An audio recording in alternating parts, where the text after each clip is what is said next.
Est-ce que l'on aurait pu mieux anticiper ce phénomène météo exceptionnel, vraiment exceptionnel? Parfois, on emploie des mots, voilà, mais on peut vraiment parler d'un phénomène exceptionnel, inédit, pour des pluies cévenoles. On est bien d'accord, Marc? En tout cas, c'est un des épisodes les plus marquants de ces 20 dernières années, avec des cumuls de pluie qui dépassent localement les 800 litres d'eau au mètre carré, en l'espace de 48 heures sur les hauteurs ardéchoises. 800 litres d'eau au mètre carré, c'est plus que ce qu'il tombe en un an à Paris. On n'arrive pas à se représenter la quantité, en fait, 800 litres d'eau au mètre carré. Sur un mètre carré, vous prenez moi, et c'est quasiment l'eau qui m'arrive au niveau de la taille. Je fais 1,80 m et vous montez jusqu'à 80 cm, donc ça fait beaucoup d'eau. Alors, on va prendre la direction des zones sinistrées hier dans les départements en vigilance rouge dans un instant. D'abord, on va aller à Saint-Rémy-les-Chevreuses, dans les Yvelines. Saint-Rémy revit le cauchemar de la semaine dernière. Il n'y a pas de vigilance orange sur le département des Yvelines ce matin. Et pourtant, depuis ce matin, l'eau monte.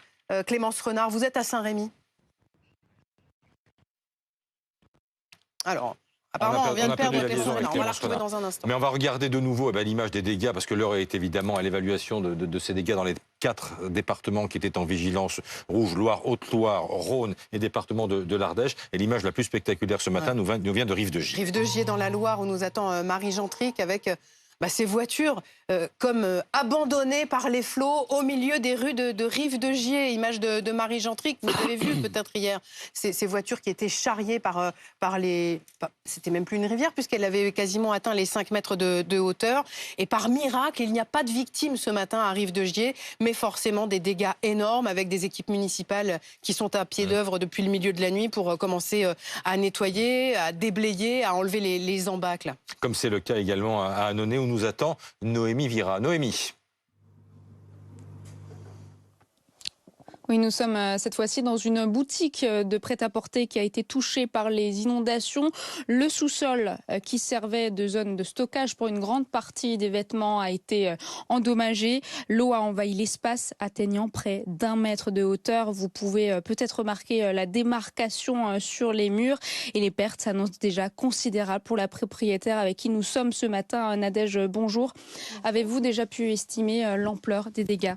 Alors l'ampleur des dégâts estimée avec des chiffres, non. Par contre, effectivement, de visu, oui, l'ampleur est considérable. C'est des mois, des années de travail qui partent et il va falloir se battre pour tout reconstruire, reconstituer un stock. Là, tout mon stock avait été fait pour la collection automne, une grande partie de la collection hiver, avec tout ce que ça comprend, les accessoires, tout ça. Donc, il va falloir voir comment gérer tout ça pour redémarrer.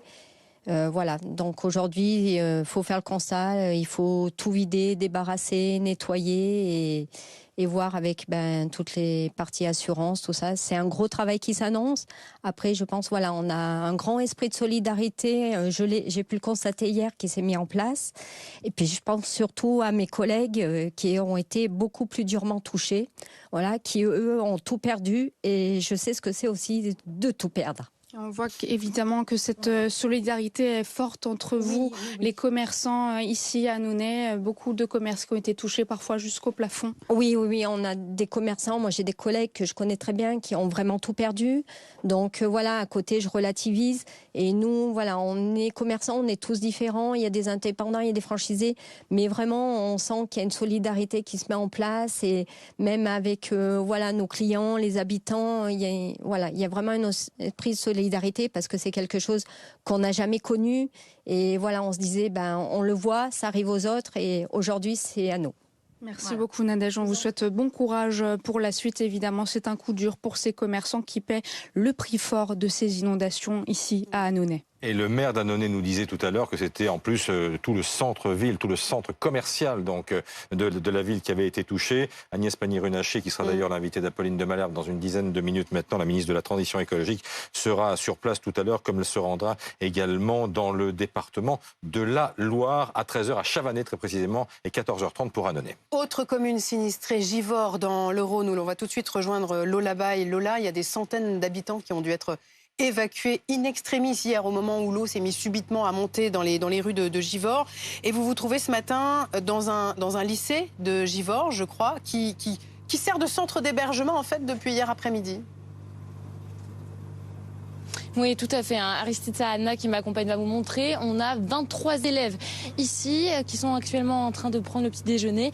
Il y en a d'autres qui sont encore en train de dormir. En fait, ce lycée s'est retrouvé un peu comme un îlot de survie parce que dehors, avec le jet, la route était bloquée, ce qui fait que les accès étaient coupés.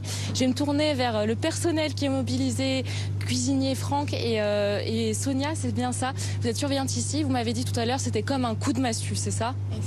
Exactement, oui. Il a fallu gérer la situation donc à la dernière minute. On s'est retrouvé avec des élèves qui ne pouvaient pas rentrer chez eux puisque tout était fermé, les routes étaient fermées, tout était barré. On s'est retrouvé avec de l'eau jusqu'à devant l'établissement. On a des élèves coup de massue puisque des élèves avec des handicaps, d'autres avec des maladies qu'on a dû garder jusqu'à ce matin et passer la nuit avec eux. Côté préparatif, il a fallu improviser un repas. Ah oui, complètement, oui. En fait, on a attendu vraiment le dernier moment et on a décidé le proviseur a décidé de lancer les actions et on a fait donc des pizzas, on a un peu improvisé, hein, c'est clairement ça, mais c'est plutôt bien passé, hein. Vraiment les jeunes ont été courageux et ça je veux vraiment apporter l'importance de ça, quoi. C'était vraiment les gamins ont été costauds parce que c'était pas simple, hein, parce que c'était vraiment traumatisant de voir ces taux qui montaient à une rapidité, c'était affolant. J'ai rarement vu une chose pareille. Et en plus j'ai une petite anecdote. Merci beaucoup. Je reviendrai vous voir après pour que vous puissiez me raconter cette anecdote. Au total, on a eu le bilan de la préfecture du Rhône. Il y a eu 520 interventions des sapeurs-pompiers, une soixantaine cette nuit, avec 480 personnes évacuées au total. Moi, j'aurais bien aimé entendre l'anecdote. On va retourner chercher chercher l'anecdote, Lola Baye. Allez, Lola. Ah, je vais aller chercher l'anecdote. Allez, vite. Racontez-nous l'anecdote. Alors la petite anecdote, c'est que j'ai deux personnes d'un certain âge qui ont été bloquées hier, qui viennent de Millau et qui se sont retrouvées en face du lycée. Du coup, je les ai logés à la maison toute la nuit. Ils sont là-bas, ils sont en train de déjeuner du reste. Et ils repartent certainement ce matin pour rejoindre leur petit-fils qui se trouve à Grenoble. Voilà, c'était l'anecdote assez... comment ? Le petit bout de chou de 7 ans. Le petit bout de chou de 7 ans aussi qu'on a récupéré dans un taxi d'un de nos élèves qui devait se rendre donc, à leur domicile. Et bien évidemment, qui se sont retrouvés coincés sur les routes. Et bien sûr qu'on a dû aussi garder avec nous cette nuit. Il a été très très courageux. Et bien évidemment, on a tout fait pour qu'il se sente au mieux. Et ça a été une très très belle expérience. Merci Lola, on a trouvé les bons samaritains de Givors ce matin. Merci beaucoup. Merci Lola, de Lola Baye depuis Givors. On a retrouvé Clémence Renard à Saint-Rémy-les-Chevreuses. On vous le disait, on est dans les Yvelines. Pas de vigilance orange, mais de l'eau qui monte, Clémence, et encore maintenant. Oui, c'est les conséquences tout simplement du niveau de l'Yvette qui a cessé de monter depuis le milieu de la nuit. On est à 2 mètres de haut contre 50 cm à peu près normalement, donc 4 fois plus. Et les conséquences, vous voyez, rue des Écoles, là il y a plusieurs dizaines de centimètres d'eau, des jardins complètement sans dessous, des garages sous l'eau. Et on est avec Venance et Sophie. Bonjour. Alors vous avez un peu de chance parce que l'eau s'arrête juste avant chez vous, donc pas d'eau pour l'instant. Mais par contre, vous n'avez pas beaucoup dormi. On n'a pas beaucoup dormi. On a passé une bonne partie de la soirée et de la nuit à monter tout ce qui pouvait être monté, à littéralement sauver les meubles. Donc la nuit a été très très courte. Réveil de bonne heure ce matin aussi pour surveiller et voir les mesures à On vous voit depuis tôt ce matin devant chez vous. Sophie, je vous voyais tout à l'heure sur votre téléphone en train d'essayer de regarder les alertes sur Internet parce qu'on l'a vu ensemble, le syndicat de l'Yvette qui a alerté sur les bassins de stockage sous surveillance.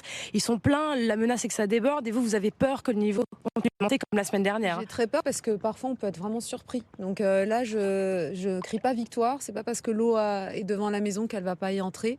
Voilà, c'est le cas de tous les voisins. On a passé la soirée avec beaucoup de monde là à se poser des questions, à surveiller. On a aussi parlé avec le maire qui nous a alerté, qui nous a dit que les bassins sont pleins et que ça déverse.